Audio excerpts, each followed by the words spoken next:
Hey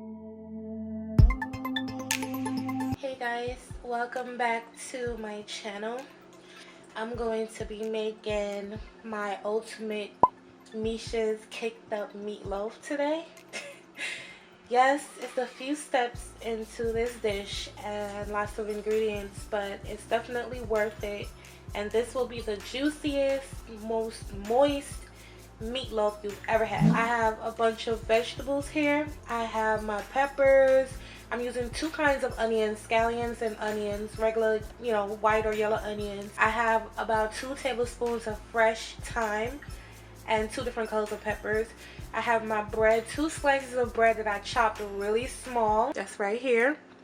And I'm soaking it in about a 1/4 cup of milk. I also have 4 strips of bacon that I cooked up and chopped up really small. And now I'm just going to start by sauteing my vegetables and let it cool down, and then we're going to put it all together. Okay, I'm going to add my vegetables in. I think I'm going to stop there. And I'm just going to saute these for about 10 minutes until they soften up. And I'm going to add salt and pepper to this.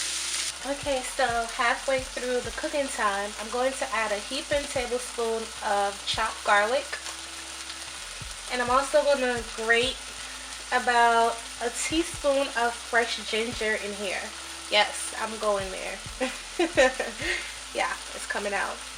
If you don't have this this grater mandolin thing, you could definitely just fine dice your ginger and put it in here.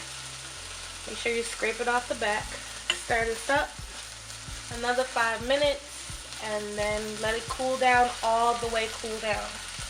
Okay, so while I'm waiting on the mixture to cool off, I'm going to put the glaze together. I'm going to put about a 1/3 cup. I'm not using a measuring cup, but I'm pretty sure. A 1/3 cup of apricot jam, equal parts ketchup, so a 1/3 cup of each. Then you're going to get your ginger again, start grating, and some pepper. Tons and tons of fresh black pepper. Then I'm going to put a little bit of olive oil in here, put it on the stove, and bring it up to a boil and let it all marry together. Now we're going to put the meatloaf together. Preheat your oven to 325 degrees. I'm not cooking this meatloaf on a high temperature because it's going to ruin it. Just do it. Finally, time to put this together. The ground beef finally made its appearance. The vegetables we cooked up earlier. I'm going to add my soaked bread that I soaked in the milk to my onion mixture.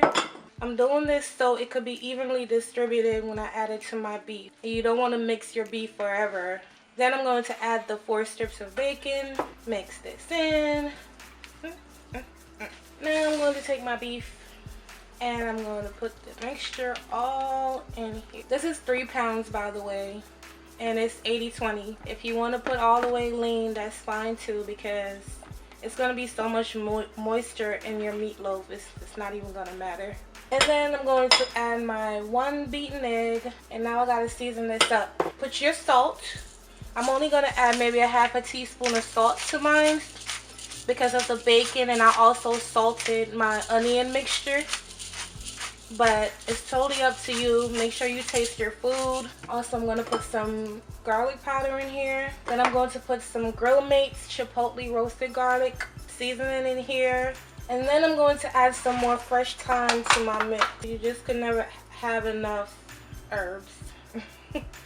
Anyway, I'm going to mix this up, and then we're going to move on to the next step. Okay guys, here comes the fun part. So just to say a little prayer for me and hope that this comes out. Thank you. So I'll put my meatloaf into a loaf pan, but I'm not going to bake it in this loaf pan. I want to turn it out on my baking sheet. So you're just gonna do it like that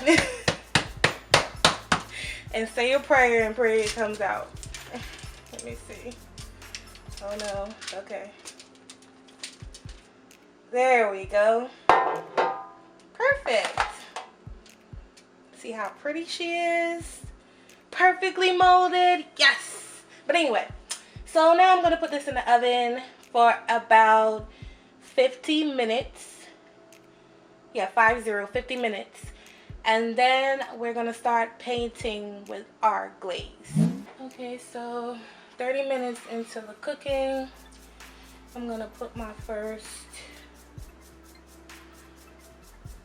layer of my glaze that we mixed up earlier. Be gentle with it. You don't want it to fall apart. You're gonna put it all over.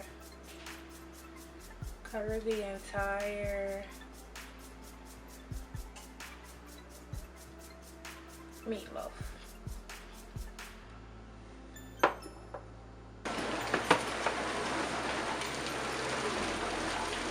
Okay, so I sliced up my meatloaf, put it on a plate with some scallions, and I made some pan roasted potatoes in some olive oil, butter, fresh thyme, and salt and pepper. So try this recipe out. Let me know what you think. Comment below, like, share, subscribe, and I'll see you guys next time. Bye.